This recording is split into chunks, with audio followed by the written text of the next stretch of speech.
Alors imaginez un peu, un championnat du monde où la connexion entre le jockey et son cheval est poussée à son paroxysme.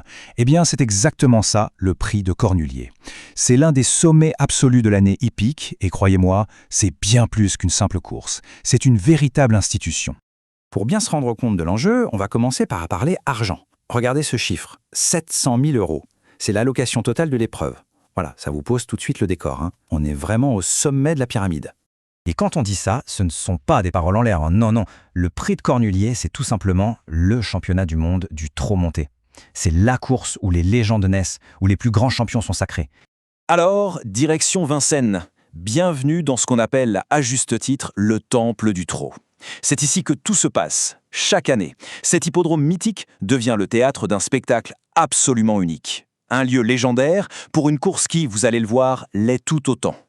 Bon, mais qu'est-ce qui rend cette course si spéciale? Eh bien, c'est la discipline elle-même, le trot monté.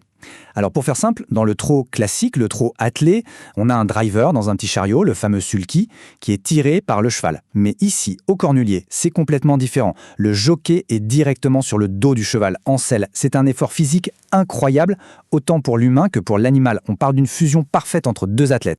Mais attention, ce n'est pas tout. La discipline est exigeante, c'est sûr, mais le parcours, c'est un autre monument. On va voir ensemble pourquoi cette fameuse grande piste de Vincennes est une véritable machine à créer des légendes, et pourquoi les si redouter. Alors, voilà le programme. 2700 mètres, c'est la distance classique.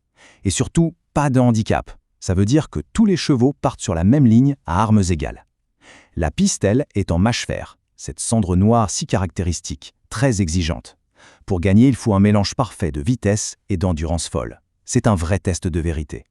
Et pour se donner une idée du niveau, le cheval qui arrive à gagner à la fois le Cornulier et le Prix d'Amérique la semaine d'après, eh bien, il rentre directement dans la légende. C'est un exploit rarissime. Ce parcours, c'est une vraie pièce de théâtre en 4 actes. D'abord, il y a la descente. C'est un départ en trombe, une prise de vitesse folle où la moindre faute, le moindre faux pas, c'est la disqualification directe. Ensuite, on arrive dans la plaine. Là, c'est plus tactique. Les jockeys cherchent la bonne place, ils se préparent pour la suite. Et la suite, c'est le juge de paix, la montée. Une cote absolument brutale qui va puiser dans les réserves de tout le monde et qui fait le tri. Enfin, l'intersection, le tout dernier virage. C'est là que la lucidité du jockey est cruciale pour aborder la dernière ligne droite. Et l'ambiance sonore, c'est quelque chose. Au trot monté, on est vraiment au cœur de l'action, on est au plus près de l'effort. On entend tout, le souffle puissant des chevaux, les jockeys qui crient pour les encourager.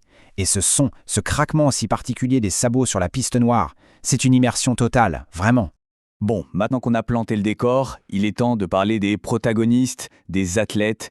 Qui sont les grands favoris, les prétendants au titre cette année? Parce que oui, dans une course comme celle-là, il y a toujours un cheval qui sort du lot. Celui que tout le monde regarde, celui que tout le monde veut battre. Et cette année, ce cheval, c'est Jéroboam d'Érable. C'est simple, c'est le nom que tout le monde a à la bouche. C'est le favori, la classe à l'état pur. Ces dernières courses, une démonstration de facilité. Il a l'air quasi intouchable. La seule condition, c'est qu'il reste sage. Mais s'il est dans un bon jour, il sera très très difficile à aller chercher. Mais face à lui, il y a une adversaire de taille, Ina Durib. Elle, c'est une vraie lionne, une spécialiste de cette piste de Vincennes. Elle a été préparée spécifiquement pour cette course, c'est son objectif de l'année. Et son arme secrète, c'est sa pointe de vitesse finale. Elle peut être absolument dévastatrice dans la dernière ligne droite. C'est une candidate très, très sérieuse. Ensuite, on a un autre profil, un autre style, It's a Dollar Maker. Lui, c'est le rouleau compresseur.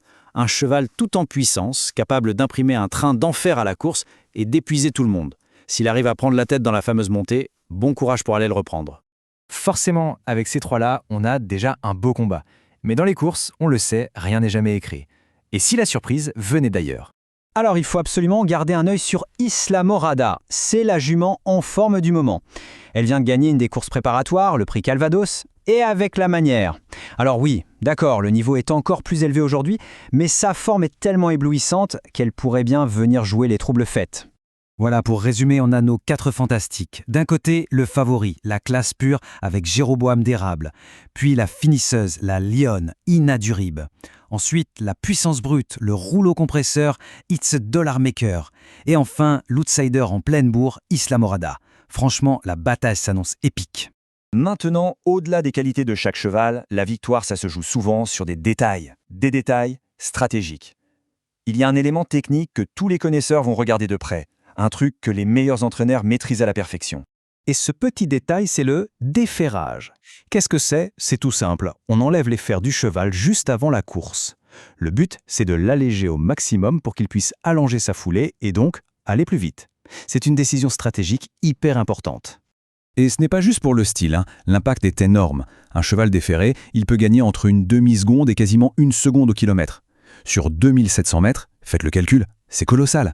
C'est souvent ce qui fait la différence entre la victoire et une place d'honneur. D'ailleurs, pour une course pareille, c'est simple, presque tout le monde va utiliser cette arme. On y est, on arrive au moment de vérité. Cette course, c'est un cocktail explosif. Il y a le talent pur des chevaux, leurs conditions physiques, la tactique des jockeys, et puis ces fameux détails stratégiques qui peuvent tout changer. Parce que le prix de Cornulier, c'est ça avant tout, une épreuve de vérité. Sur cette piste de Vincennes, impossible de tricher, impossible de se cacher. À la fin, c'est simplement le meilleur couple, le plus fort, le plus endurant, qui l'emporte. Alors la question finale reste entière. Est-ce qu'on va assister à la consécration attendue de Jéroboam d'Érable? Est-ce que la hargne d'Ina Durib va lui permettre de créer l'exploit? Ou est-ce que la puissance pure d'Itze de l'Armaker va mettre tout le monde d'accord? Réponse sur la piste.